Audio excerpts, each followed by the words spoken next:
You can't even cook properly. Bring me my food now. My husband stormed into the kitchen, his brow furrowed when he saw the unfinished dishes. You're driving Mom crazy with your carelessness. At that moment, a stack of plates toppled off the table, crashing to the floor in a shower of shards. My husband's face remained calm. This is your fault. You shouldn't have stacked them like that, he declared, then turned and walked out of the kitchen. Hearing the sound of breaking dishes, my father-in-law rushed in. Are you okay? He asked with concern. His eyes met mine and he fell silent, stunned by what he saw. I'm going to ask my wife what's going on here. You should come too, he said in a low, unfamiliar voice that sent a chill down my spine. My name is Helen Davis, and I am 32 years old. I have been married to my husband, Arlo, who is 3 years older than me, for almost a year now. Before we got married, I was an outpatient nurse at a small pediatric clinic, but I recently moved to a general hospital in the same city to improve my skills. 1 year of marriage still qualifies us as newlyweds, I think, but we've been living with my mother-in-law since the day we got married. Arlo wanted to move in with his mother because he was worried about her being left alone, as his father worked out of town. At first, I thought it would be comforting. I imagined we'd help and support each other during busy times, but I soon realized I was wrong. Helen, you are terrible, Tiana snapped at me the morning after my first night shift at the new hospital. I had worked between midnight and 8:30 a.m., a schedule I wasn't used to. I came home exhausted and dizzy, only to be greeted by her shouting. It was 9 in the morning, and my husband was at work. Our neighbors were likely passing by our house, but that didn't stop Tiana from cornering me and yelling loud enough to be heard outside. You didn't even make me breakfast. What are you thinking? She accused. What breakfast? I asked, confused. I prepared breakfast last night before going to work. Did Arlo eat it all? Even after I pointed this out, she didn't stop. I rubbed my sleepy eyes, deciding to make breakfast for her again. You're so inflexible and exhausting, she huffed as I set the food in front of her. She didn't even thank me. Instead, she took one bite and complained, It's too salty. I tried to ignore her and turned to leave the room to get some rest, but my mother-in-law stopped me again. Hey, Helen, where are you going? You still have dishes to clean up, she demanded. I'm sorry, Tiana, I replied, struggling to stay polite. I just finished my shift. Could you please wash them? Huh? What are you talking about? Cleaning up is part of cooking, isn't it? I left the cleaning and laundry for you to do. So if you're going to take a break, can you take care of those things first? My mother-in-law concluded. Well, it'll have to wait until I get some rest, I said, desperate for sleep. What do you mean? You're Arlo's wife, right? And you don't have a child to keep you busy. So, I realized she wasn't going to let me rest. Exhausted, I hoisted myself up and did the chores she demanded. Recently, she'd been dropping hints like, when you have a child, leave the housework to me, making it clear she wanted grandchildren. Arlo is an only child, so Tiana is laser-focused on me giving her grandchildren. I heard my friend's daughter-in-law and son conceived on their honeymoon, Tiana bragged one day, and another friend's daughter-in-law is already a mother of 3. I'm so jealous. I can't wait to meet my grandchildren. I do want to have a baby as soon as possible, partly to escape her constant nagging. But despite trying everything, taking supplements, visiting a fertility shrine, I still can't get pregnant. Finally, after finishing all the chores, I told Tiana, I'm going to take a break now. But before I could even sit down, she smiled and said, Thank you for your hard work, but it's almost lunchtime. Pasta is fine for me. Exhausted, I finally managed to get to bed at noon. Later, I brought up the fertility treatment with Arlo. The doctor at the clinic wants us to come together to make a treatment plan. Could you free up your Saturday morning? I asked him. What? What's that? I've never heard of that before, Arlo replied, looking surprised. You told me to go to the hospital because you were worried about us not having children, I reminded him. I did say that, but why do I have to go? He asked, irritated. Arlo, fertility treatment requires the cooperation of both the husband and wife, I explained. The doctor said your reproductive health is just as important as mine. They'll check your semen to make sure everything's normal. I continued, but my husband cut me off. Why don't you do that alone? It's none of my business, he interrupted. It is your business. This is about us, isn't it? Every time I see your mom, she asks me why we don't have children yet, I said, my frustration boiling over. Don't you dare speak badly about my mother. It's your fault because you're infertile. Fix it, Arlo snapped. I need your cooperation to do that, I pleaded. The doctor said a semen analysis is essential for fertility testing. I'm healthy and there's no problem, Arlo cut me off again. We have a good marriage and I have plenty of sperm. There's no need for a semen test. Then prove it to me, I challenged him. How would you like it if your colleagues saw you in a place like that? Are you trying to humiliate me? Anyway, I'm definitely not going, he refused firmly. Did I ask him the wrong way? I wondered as Arlo pulled the covers over his head, signaling he was done talking. I looked down at him, sighed deeply, and sat on the edge of the bed, feeling defeated. It's not uncommon for nurses to work night shifts. The schedules are different depending on the institution, but my new employer basically has a 3-shift system. In addition to the day shift, there are 4 or 5 late night shifts a month, and about 8 night shifts a month, if you include the semi-night shift. But the problem wasn't my irregular work schedule. It's the constant orders my mother-in-law gives me when I'm at home. Nurses are supposed to have the benefit of being exempt from day shifts after night shifts, but since I had to take care of the house, I practically never had a day off. If I had known this is what it would be like, I never would have changed jobs. Lately, my mother-in-law's criticism had been getting worse and worse. It's hard to believe, considering how she acts now, but when we first got married, she never pressured me or expected me to do housework. I can't help but wonder if things changed because of my fertility issues. I was healthy and kind of thick when we first got married, and then I became skin and bones. I looked sickly, but somehow my mother-in-law and husband didn't seem to notice. Maybe it was because we saw each other every day and it was hard to see the difference. One summer day, my husband happily came to me with an idea. We are going to celebrate my mother's 60th birthday this coming Sunday, he said. She is very excited about inviting a lot of friends, so I need you to take care of the preparations. He then handed me a piece of paper. It had a list of names and contact info for the guests and a detailed menu, all in Tiana's handwriting. She had written down the tableware and the brand of liquor she wanted. She even wrote the order she wanted the food to be served. I was surprised by the number of guests in the schedule. 10 people? I said, unable to hide my surprise. This much food for only 10 people? And it's Sunday. It would be right after my late shift, I reminded him. My mother said that day was good for her, Arlo replied. You'll be fine. You're always up till past noon anyway. The celebration is at noon, so it won't be an issue, he said calmly before leaving the room, leaving me stunned. I didn't think either of them would help me. I was certain they wouldn't. It was the morning of my mother-in-law's 60th birthday celebration as usual. I came home from a late-night shift, feeling woozy, and did what my mother-in-law asked me to do. I had done the laundry and cleaning last night, which was good, but my husband ate some of the food that I had bought in advance, so I had to go shopping again. Thanks to him, before I could start cooking the main course, the guests started arriving at the house one after another. While my well-dressed mother-in-law showed the guests around, I hurriedly prepared drinks, some dishes, and glasses. While they were enjoying those, I tried to get the main course ready in time. I was already running out of time, but I kept working hard to get everything ready. But making up the time wasn't easy.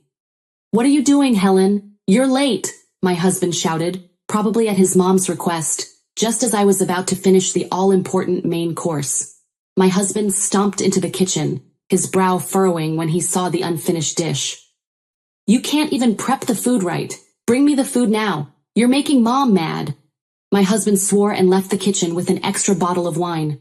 At that moment, some of the plates that had been stacked on top of each other collapsed and fell off the kitchen table, shattering into pieces. I was terrified because they were my mother-in-law's favorite plates. My husband's face was calm. That's your fault. You shouldn't have stacked them up like that. That was all he said. Then he left the kitchen. Of course, he didn't even try to help me. I crouched down on the floor and silently began to clean up the broken dishes. I hated it. Why do I always have to be the one to do everything? I muttered to myself. What's wrong? I heard a gentle voice. I turned around, surprised to see Douglas, my father-in-law, standing at the kitchen door with a large package.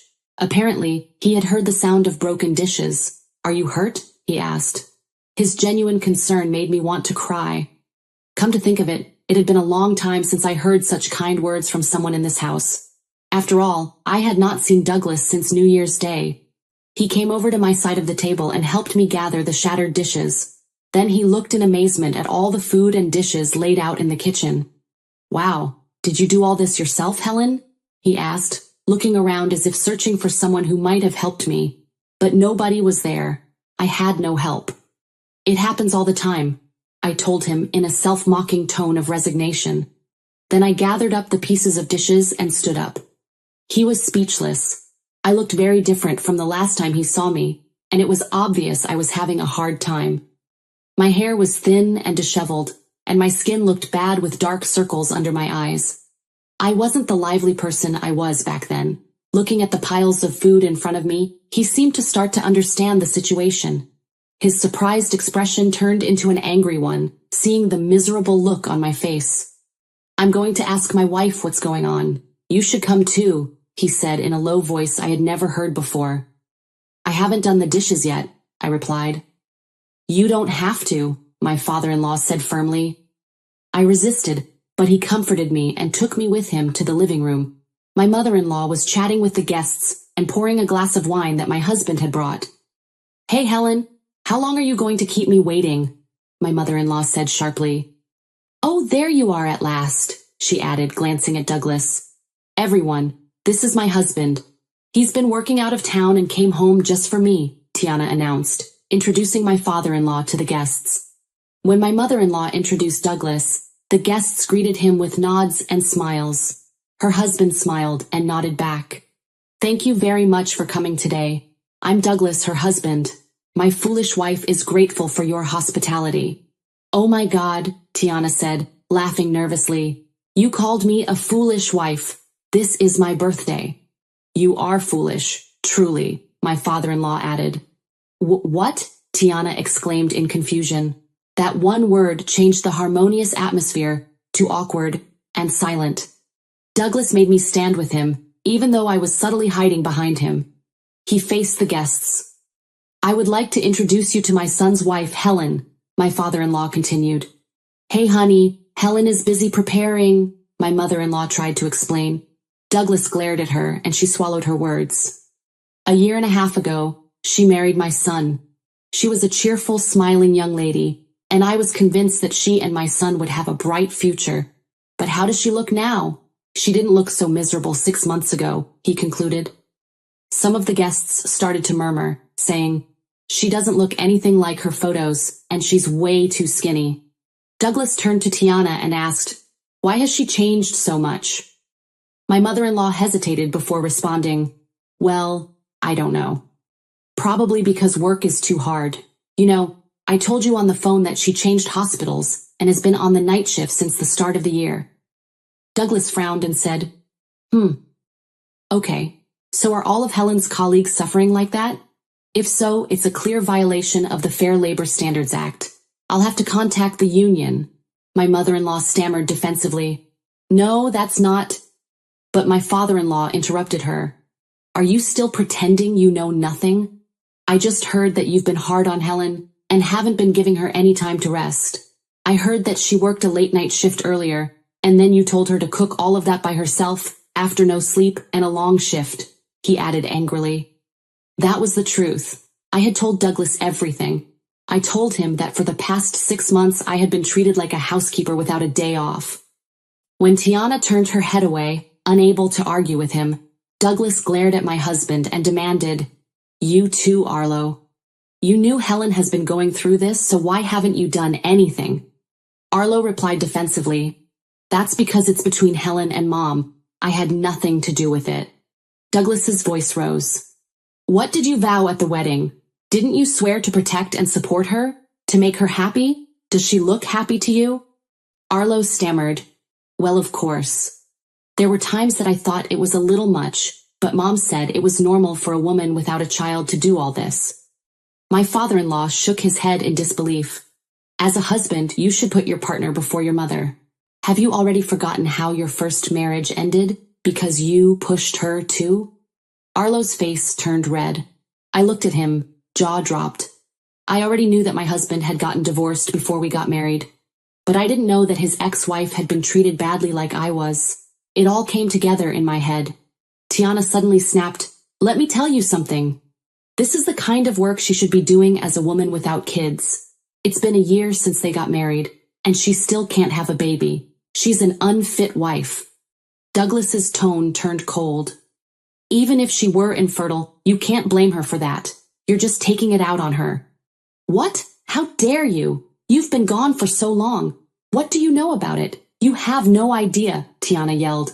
"Everyone brags about their grandchildren, and I'm the only one who doesn't have any. I'm lonely. I want a grandchild as soon as possible." When Tiana shouted this, she broke down in tears. I felt a little sorry for her, but it didn't take away from the fact that she had caused me so much mental and physical pain over the last 6 months, especially since she had treated Arlo's ex-wife badly too. I looked her in the eye and said firmly, "I don't think you'll be getting any grandchildren for a long time." I held out a few pieces of paper that I had taken from my room. "These are the results of the tests I took at the fertility clinic. Blood tests, AMH, uterine and fallopian tube drainage tests, anti-sperm antibody tests. Everything was fine. My body is normal. If the situation was the same with his ex-wife, can't you guess what's wrong?" I asked firmly. "The problem is with Arlo," I continued, glaring at my husband. "Huh?" Arlo stammered. "You had a hunch, didn't you? That's why you didn't want to have the test done. And yet, instead of protecting me, you treated me like a housekeeper, like your mother does." I sighed and added, "I did love you, so I thought I could keep the test results to myself, but you yelled at me again and wouldn't even help me. Also, apparently, you did terrible things to your ex-wife too, so I just don't care anymore." Wait a minute," my husband begged. "It's not true. I can't be infertile, right?" "Well, why don't you get a proper examination?" I shot back. "But regardless of the results, it's not important to me anymore." With that last comment, I turned my back on my husband, who kept shouting excuses, and my sobbing mother-in-law, and I left the living room. Just before I closed the door, I heard the faint sound of the guests leaving. Later, my husband and I officially divorced through an attorney. My husband was very insistent, but thanks to Douglas's recording of our conversation that day, it was proven that I had been emotionally abused by him and Tiana over a 6-month period. Plus, my husband had a sperm analysis and found out that he had oligospermia, and my mother-in-law was furious with him. After my husband and I successfully completed our divorce proceedings, my ex-parents-in-law decided to divorce too. I had hoped that Arlo and Tiana would change their minds due to his ex-wife's case, but it didn't happen. My father-in-law explained that was the reason. Douglas began to apologize to me for not understanding the situation sooner, and for not urging Arlo to take the semen test before we got married. According to a rumor, my ex-mother-in-law, who was kicked out of her house, is now living with Arlo in public housing in the same city, and her former friends have cut her off. Plus, the rumor of the incident spread, and now my ex-husband is shamed at work. My father-in-law introduced me to a man, and after 6 months of dating, I remarried. He thinks he's very reliable. He works under Douglas. We are happily living together. The other day, I had a checkup with my obstetrician and found out I'm 2 months pregnant. I'm planning to visit Douglas soon to share the news. After all, he introduced us and helped me escape that awful living situation.